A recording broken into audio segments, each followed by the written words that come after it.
Available unit sa mga 4x4. Itong 400cc. Yan, may free na siyang top box.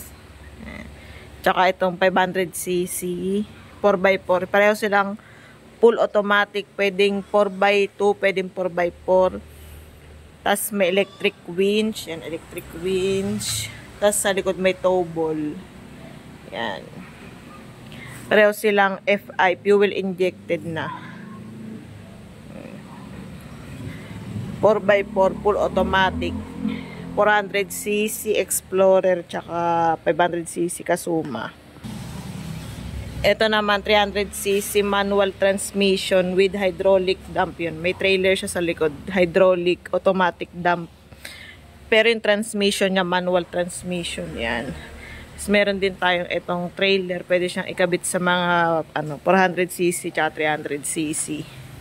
Ito manual transmission. May kasama na siyang hydraulic dump. Yan. Tapos meron tayong trailer. Meron din tayong 300cc na. Ito yung isang 300cc natin. Ano siya? Semi-automatic. Wala siyang nakaduktong na trailer. Tapos yan. Ano siya?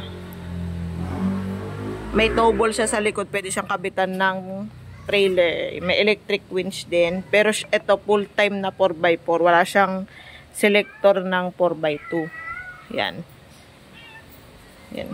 Yung isa manual, ito semi-automatic. Yan.